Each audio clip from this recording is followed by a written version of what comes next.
All right, today we're diving into something pretty wild. It's the story of an AI that did something incredible, not in some fancy modern supercomputer lab, but inside a forgotten digital world that was created all the way back in 1984. And, what it found there might just hold the key to one of the biggest questions in all of AI research.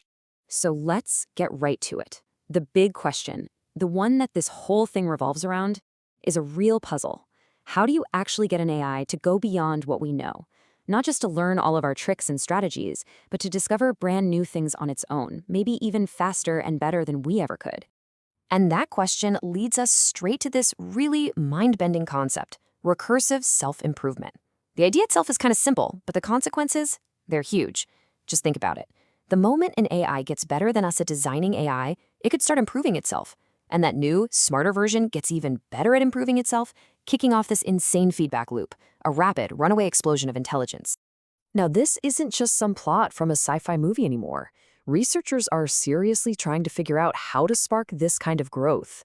And that's exactly what the team at Sakana AI decided to investigate. This all points to something that people in the field call a vertical takeoff.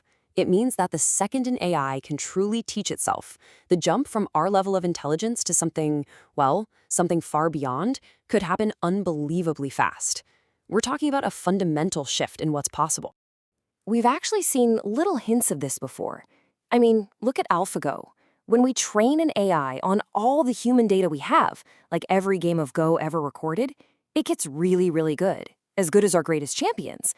But when we let an AI like AlphaGo just play against itself for millions and millions of games, something else happens. It doesn't just match us, it completely transcends us. It starts making moves we'd never even dream of. It becomes, for that one task, superhuman. So if you're going to test this idea with today's AI, you need the perfect playground. And the researchers found it in the most unlikely of places, a super niche programming game from 1984. A digital battlefield called Core War. So here's how it works, and it's surprisingly deep. You write a little program, they call it a warrior. Then you drop it into this shared memory space that just loops around on itself, kind of like a circle.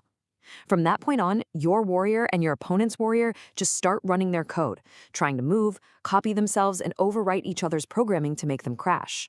So the last one running wins. But here's the real catch. Once you hit go, your warrior is completely on its own. This is exactly why Core War is such a special test. It's this weird world where code and data are the exact same thing, and these little warriors are basically tiny autonomous robots. And because the game is Turing complete, which is a fancy way of saying the strategic possibilities are basically infinite, not like the fixed rules of chess, it's incredibly complex. For 40 years, human programmers have been battling it out in this arena, constantly evolving what they call the meta. The best strategies to win at any given time. Okay, so into this 40-year-old digital arena steps our main character, an AI model from Sakana AI that they gave the perfect name, the Digital Red Queen. That name, of course, comes from Through the Looking Glass, where the Red Queen tells Alice that on her world, it takes all the running you can do just to stay in the same place. And that is the perfect metaphor for an evolutionary arms race. You have to constantly improve and adapt, or you're going to get left in the dust. And here is the absolute key to this whole experiment. The researchers didn't show the AI a single one of the human strategies developed over 40 years. Nothing. They just dropped it into its own little pocket universe and made different versions of the AI fight each other over and over.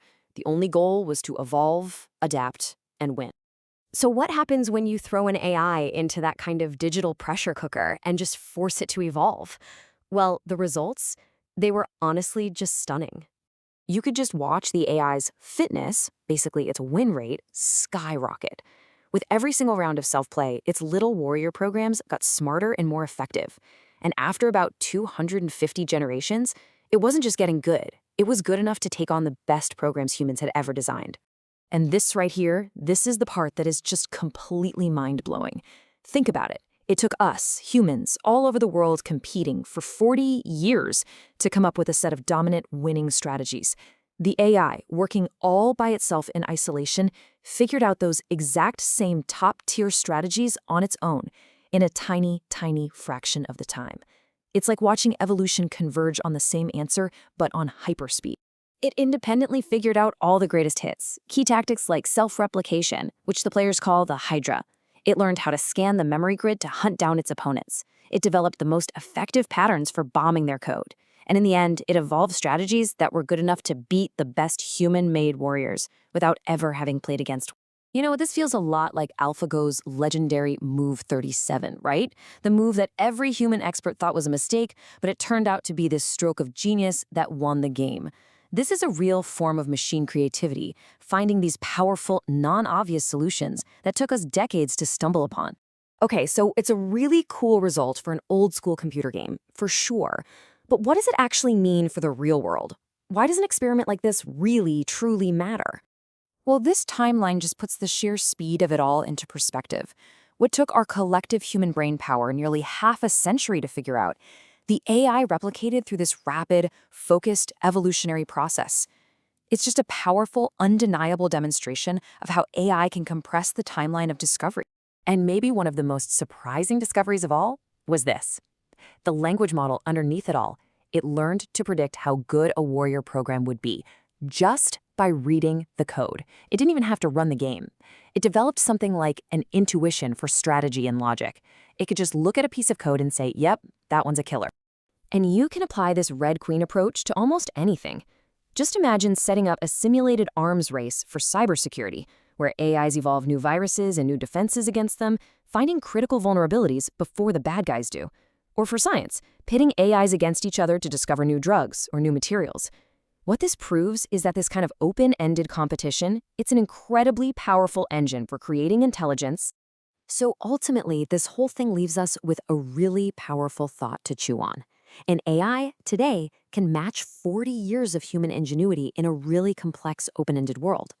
As these models get more and more powerful, the real question isn't just what they're going to learn from us, it's what they're going to discover long, long before we ever could.